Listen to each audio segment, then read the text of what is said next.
Olá, meu nome é Cláudio, esse é o canal Eclésia e estamos muito felizes por tê-los aqui mais uma vez. Estamos aqui hoje para falar um pouco sobre o panorama do livro de Jó. Esse vídeo propõe apresentar o livro de Jó numa perspectiva panorâmica e também trazer alguns elementos, principalmente trazendo uma ênfase cristã ao livro. Esse livro é um livro poético, ele está dentro daquele volume, dentro da antiga divisão dos rolos entre um livro sapiencial, um livro de sabedoria, e a sua canonicidade nunca chegou a ser muito discutida. Sempre se teve esse livro como um livro inspirado por Deus, cujas lições são boas e necessárias para o crescimento, e é a palavra de Deus revelada para os homens. A personagem central da história é Jó, leva o nome do livro, e ele é apresentado no capítulo 1, no versículo 1 ao 3, ele é apresentado como um homem justo e reto, um homem que se desvia do mal. Ele também é apresentado como um homem importante, um homem de certa projeção naquela região, dizendo que ele é o maior de todos aqueles da região de Uz. E onde seria essa região de Uz? A região de Uz seria uma região que ficaria entre a Palestina e o deserto da Arábia. Não é possível precisar exatamente aonde, mas entre esses dois termos é possível definir que a região de Uz ficaria naquela localidade. A personagem Jó, ela viveu no período dos patriarcas, possivelmente em um período concomitante à vida de Abraão ou um pouco antes da vida de Abraão. Essa narrativa é uma narrativa que tem muitos elementos arameus, ou seja, apontando para um período anterior ao próprio período de Abraão, dando a ideia então de que esse livro, essa narrativa, é a narrativa mais antiga que se tem registro na Bíblia. No tocante à autoria, a autoria desse livro é desconhecida, não se pode afirmar claramente quem foi o autor do livro de Jó, e em razão disso, muitas vezes se disputou no tocante à datação, ou seja, quando o livro de Jó foi escrito. Se nós considerarmos que a narrativa é uma narrativa muito antiga, muito provavelmente esse livro foi sim o primeiro livro da Bíblia escrito, compilado, enquanto outros ainda apontam que esse livro poderia ser tão recente quanto 400 anos antes do nascimento de Cristo. Contudo, a grande maioria dos estudiosos aponta para um período muito anterior, possivelmente para o segundo milênio antes de Cristo, para a datação do livro de Jó. Este livro é estruturado em aproximadamente 42 capítulos. Desde que a Bíblia passou a ser dividida em capítulos e versículos, o número total de capítulos do livro de Jó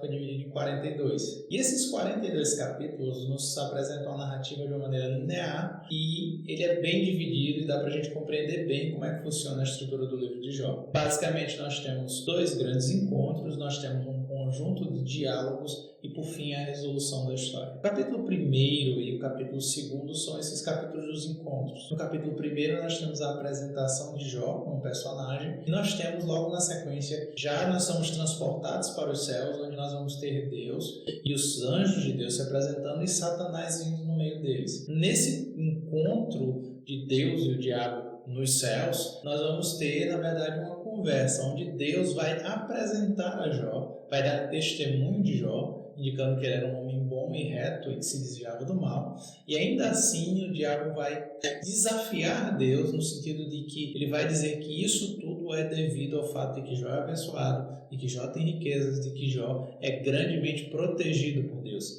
Se Deus remover essas coisas dele, muito provavelmente ele vai blasfemar a Deus. Em razão dessa acusação levantada, Deus permite que Satanás então faça justamente aquilo que ele intentava fazer, destruir toda a parte patrimonial, vamos assim falar, e ainda investir contra a vida dos filhos de Jó. E isto encerra o capítulo de número 1, onde Jó passa pela primeira provação provocada pelo diabo e permitida por Deus. O capítulo 2 avança no mesmo sentido, agora não mais falando de Jó, mas falando de Deus que novamente está nos céus, lógico, ele está nos céus perpetuamente, e ele apresenta mais uma vez Jó ao diabo, já depois do diabo ter agido lá naquela vida dele, atacando, maltratando, e mesmo assim Deus diz, olha, ele permanece justo, fiel e se desviando do mal. E neste sentido, Satanás ainda é mais ousado, dizendo, olha, ele só tem essa postura, porque na verdade ele ainda tem saúde, ele está bem, por isso ele age dessa forma. E aí Deus mais uma vez permite uma segunda grande prova na vida de Jó, que é justamente permitir que Satanás afligisse a sua saúde, atacasse a sua integridade física de tal modo que ele ficasse profundamente doente, não permitindo Deus que Satanás tomasse a vida de Jó nesse processo. E aí nós temos o encerramento do capítulo 2, quando a doença sobrevém sobre Jó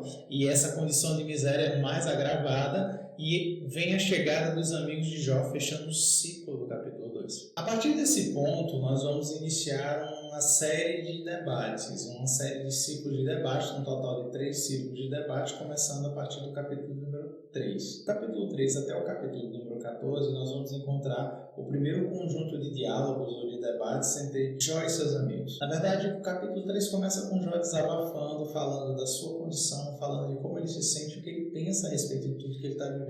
E quando ele está desabafando, quando ele encerra esse primeiro desabafo, aí ele começa a ser contra-argumentado, ele começa a ser interpelado, ele começa a ser arguído por aqueles que seriam seus amigos, que em vez de consolá-lo, passam então a dizer que na verdade ele está errado a respeito do que ele pensa, ele está errado a respeito do que ele crê, ele está errado a respeito do que ele pensa no seu relacionamento com Deus e que ele está em pecado, que ele na verdade está passando por isso porque ele cometeu alguma falta contra Deus. E a partir daí se estabelece uma espécie de debate, não só um diálogo, mas uma ideia de que Jó não aceita esse argumento. E aí continua-se as conversas se intercalando os amigos, enquanto os amigos tentam convencer Jó de que ele está errado em pecado, enquanto Jó defende a sua integridade e até mesmo chama Deus para ser sua testemunha. O capítulo 15 até o capítulo número 21 tem um segundo conjunto de diálogos ou de debates, como você queira chamar, e que eles seguem essa mesma estrutura. Jó fala e se alterna pelos 3 amigos que vão sempre falando, tentando convencer Jó de que ele está errado, mas Jó também não se convence, partindo sempre para essa história de argumentação e contra-argumentação. Fechando esse ciclo de debates, o terceiro conjunto é do capítulo 22 até o capítulo 31, e nesse conjunto de capítulos a gente tem uma situação de impasse, ou seja, depois de tanto se falar, de tanto se debater, de tanto se dialogar,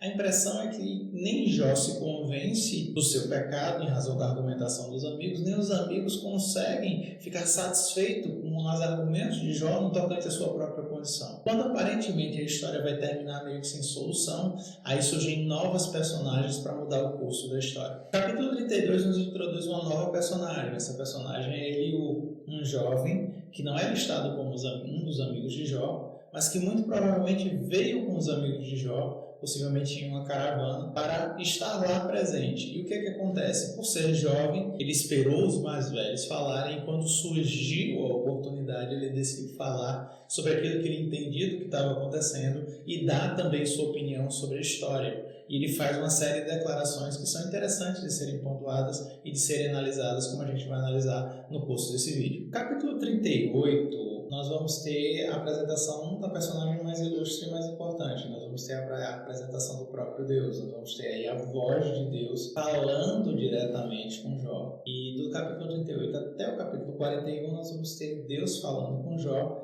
E essa fala de Deus com Jó, ela tem uma característica muito peculiar e muito especial. Deus vai fazer uma série de perguntas, uma série de declarações a respeito da natureza das coisas, a respeito da criação, a respeito da própria condição de Jó em relação a essas coisas, e termina de uma maneira majestática ou de uma maneira teofânica em que Jó acaba tendo um encontro, uma revelação de Deus em meio a toda aquela crise, em meio a todo aquele caos. O livro de Jó conclui no capítulo número 42. E o capítulo número 42 é muito interessante porque ele mostra a conclusão de que Jó chegou, ou seja, a conclusão de que depois da revelação de Deus, depois da revelação da voz de Deus, ele passa a ter uma nova perspectiva sobre tudo aquilo que ele está vivendo, ele se arrepende daquilo que ele tinha falado, ele muda de atitude e, consequentemente, Deus também muda de atitude em relação a ele, no sentido de determinar a ele uma nova providência, e essa nova providência o conduzir a um novo estado de graça, um novo estado de bênção, onde ele novamente recebe bens, inclusive em porção dobrada, recebe filhos adicionais para completar, dobrar a quantidade de filhos que ele também recebeu, recebe novamente sua saúde e termina seus dias em abastança e bênção. Coisas que me chamaram a atenção no livro de Jó. Primeira delas, o discurso dos amigos de Jó. Cada amigo de Jó tem um discurso muito peculiar e muito próprio. Quando ele faz, é o primeiro a falar depois que Jó fala, e ele se apresenta talvez como o mais velho ou o mais experiente dos amigos, e por isso mesmo ele fala primeiro, ele parte para uma leitura do mundo e dos fatos da vida a partir da experiência, a partir da observação do mundo e como o mundo é. E a partir daí ele sempre vai argumentar, Jó, dando a ideia de que se no passado aconteceu de tal forma, isso significa que se repetirá no tempo presente. Ele se vale do argumento da experiência para tentar convencer Jó de que Jó estava em pecado. E o principal argumento dele é o seguinte, olha, se lá no passado pessoas que afrontaram Deus, pessoas que pecaram contra Deus tiveram uma punição parecida com a sua, fica óbvio que você também está em pecado. E nesse sentido, esse argumento ele parece ser bastante razoável ou racional, mas ele é falho no sentido de que quando nós analisamos o corpo todo do livro, nós vemos que a situação toda ela não vem por causa de uma relação causa-consequência natural. Ela acontece, a crise acontece porque, na verdade, no mundo sobrenatural, essa crise foi deflagrada com a permissão de Deus. Na verdade, Jó não estava em pecado, já não estava buscando, vamos dizer assim, o mal, ou, pelo contrário, Deus disse que ele estava se desviando do mal, ele estava sendo reto, estava sendo temente a ele, mas mesmo assim, Deus permitiu que a prova, que a tribulação viesse sobre ele. Então, o discurso que ele faz, ele se esvazia justamente em razão de que nem sempre a gente vai poder usar apenas os exemplos do passado, os fatos do passado, e ignorar que Deus faz coisas novas na Terra, ou ignorar que pode ser que as coisas possam estar acontecendo em razão de uma interferência, de uma operação do mundo espiritual. Por isso o discurso que ele faz, ele não é completo e ele não é adequado no tocante a explicar as coisas de Deus ou a relação causa-consequência entre as relações do mundo e a relação do mundo natural com o mundo sobrenatural.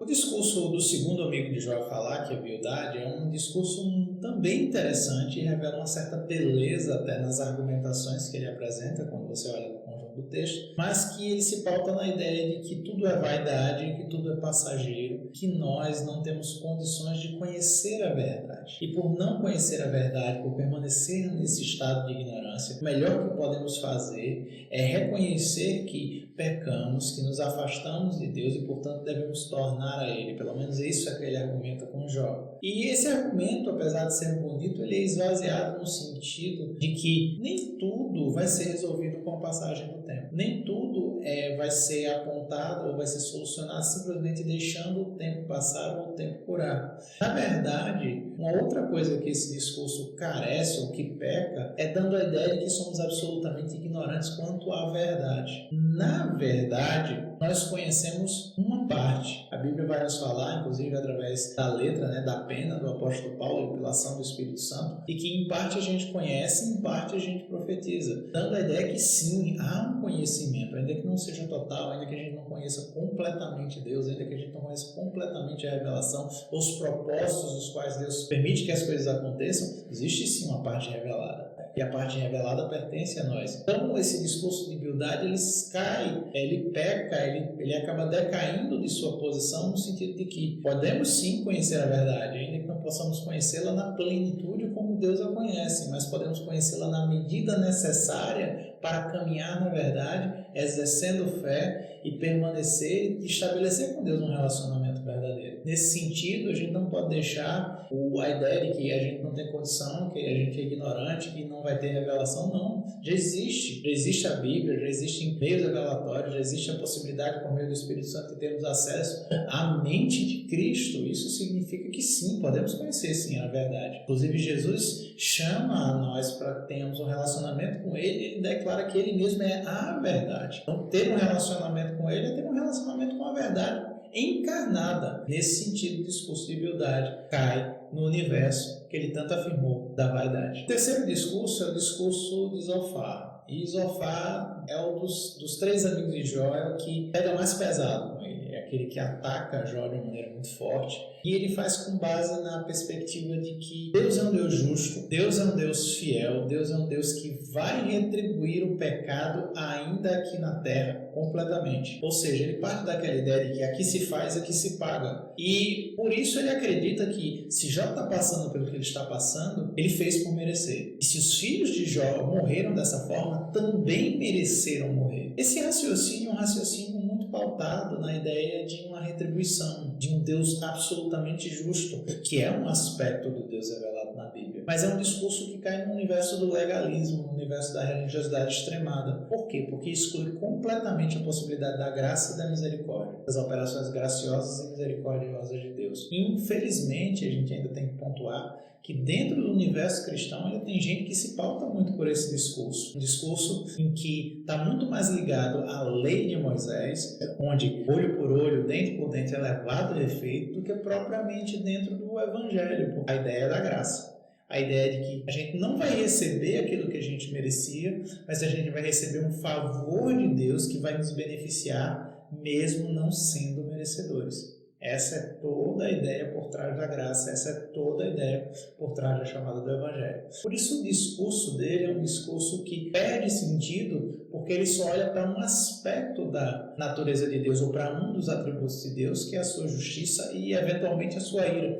Mas ele deixa de olhar para a misericórdia, ele deixa para olhar para o amor, ele deixa para olhar para a graça que Deus também tem a oferecer à sua criação. Outra coisa digna de nota é o discurso de Eliú. O discurso de Eliú, que não foi listado entre os amigos de Jó justamente pelas questões que a gente já apresentou e as peculiaridades que a gente já falou nesse vídeo, o discurso de Eliú é um discurso que, diferentemente dos amigos de Jó, dos 3 amigos de Jó, não foi um discurso condenado por Deus. Deus não disse que ele falou o que não devia falar. E se nós olharmos para o discurso de Eliú, ao invés de começar atacando Jó, dizendo que Jó está totalmente equivocado, ele apresenta uma espécie de apologia a Deus. E começa dizendo, olha, Deus é justo. A primeira coisa que eu preciso dizer para você, Jó, é que Deus é justo. Ele permanece justo. Se você está passando pelo que está passando, isso não tira de Deus a sua justiça. Deus é justo. E mais do que isso, Jó, Deus também usa essas circunstâncias, esses momentos de luta, de dor e dificuldade, para os seus próprios propósitos. Existe propósito no sofrimento, existe propósito na crise, existe propósito na dor. E ele ainda acrescenta tudo isso à ideia de que Deus é soberano. Deus está no controle de tudo, Deus está no governo de tudo. Essa visão dele é uma visão que, ainda que não possa ser atacada ou condenada diretamente, ela se torna incompleta no sentido de que a gente tem partes da revelação que a gente não pode compreender. Ainda que ele tenha feito as declarações adequadas, existe uma parte que está oculta, uma parte que não está revelada. Neste sentido, nos sobra o universo da fé. A gente não pode também se pautar pela ideia de que a gente sabe tudo de Deus. E, na verdade, ainda que as declarações dele estejam corretas, a gente tem que considerar o todo, tem que considerar o fato de que Deus, em sua soberania, em sua justiça, em sua bondade, usa até mesmo da crise, sim, ele também estava certo nessa visão, mas mais do que isso, existem propósitos eternos que estão bem além do nosso conhecimento. Deus está levando em cumprimento em cada um dos eventos que estão acontecendo aqui nessa terra. Outro ponto digno de nota é a fala de Deus. Porque a fala de Deus no livro de Jó, quando nós estamos lendo o livro de Jó, pelo menos numa primeira vez, numa primeira leitura, quando chega o momento de Deus falar, temos a impressão de que Deus há de responder a Jó. Deus vai dar uma resposta para Jó e Jó vai ficar satisfeito com a resposta que ele vai receber. Na verdade, não. Deus fez muito mais perguntas do que apresentou respostas. Na verdade, Deus não respondeu às indagações de Jó. Pelo contrário, Deus aproveitou-se daquele momento para se revelar a Jó, para falar com ele a respeito de quem ele era e não se concentrar na crise que ele estava vivendo, na situação que ele estava passando. Na verdade, as declarações contidas do capítulo 38 até o 41 estão muito mais associadas às declarações de que Deus diz, olha, eu sou Deus, eu sou poderoso, eu sou soberano, eu estou no controle de tudo. Eu controlo cada situação, cada circunstância, eu criei todas as coisas e estas crises também estão debaixo do meu controle. Onde estava você quando eu colocava limites para os oceanos? Onde estava você quando eu criei essas feras que representam as crises, as lutas, as dores? Onde estava você? E nesse sentido, quando Deus se coloca na condição de Deus e ele coloca Jó na condição de Jó, essa relação, essa visão que ele tem de Jó, aliás, que Jó tem de Deus, faz com que ele mude completamente o entendimento dele a respeito da vida e de como ele deve, na verdade, enfrentar aquela situação. Por fim, a resposta de Jó. O grande dado ainda digno de nota dentro desse panorama de Jó é a própria resposta de Jó. Depois de ter uma visão de Deus, ele muda completamente seu entendimento a respeito do que ele está vivendo. Por causa disso, ele se arrepende do desabafo, das coisas que ele tinha dito durante o curso de todo o livro, a partir do capítulo 3 até aquele momento. E ele diz que se abomina no pó e na cinza porque, na verdade, ele não sabia do que estava falando, ele não fazia ideia de que Deus estava ali por trás daquilo todo. E, na verdade, ele se arrepende. Mas antes de se arrepender, no sentido de declarar que se arrepende, ele faz uma declaração muito interessante. Ele diz que antes de tudo isso, antes de Deus se revelar a ele apenas conhecia Deus de ouvir falar. Mas agora ele estava contemplando Deus face a face. É esse encontro com Deus que muda a realidade de Jó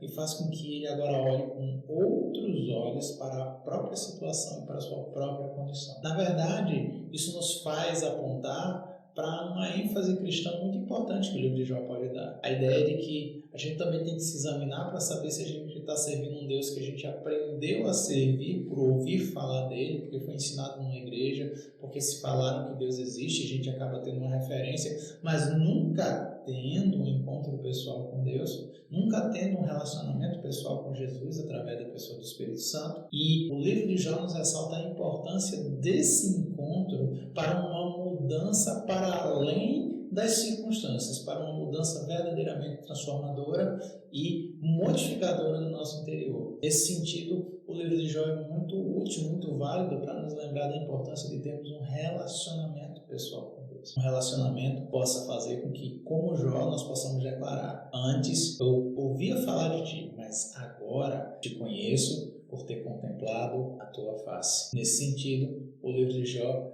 é perfeito para nós analisarmos o relacionamento do cristão com Deus, do cristão com a pessoa de Cristo, através do Espírito Santo. E este foi o Panorama de Jó. Eu espero que você, caso tenha gostado desse vídeo, se você considerou esse vídeo relevante, gostaria muito que você desse aí o seu joinha, colocasse o seu like. E se você ainda não é inscrito no canal, eu peço a você que se inscreva no canal Eclésia. Escreve aí, subscreve aí no vídeo. E te pedimos, desde já, compartilhe o link, compartilhe a mensagem se você considerou também relevante. E temos outros materiais aqui disponibilizados. Desde já te agradecemos. Você tenha um excelente dia. Deus te abençoe.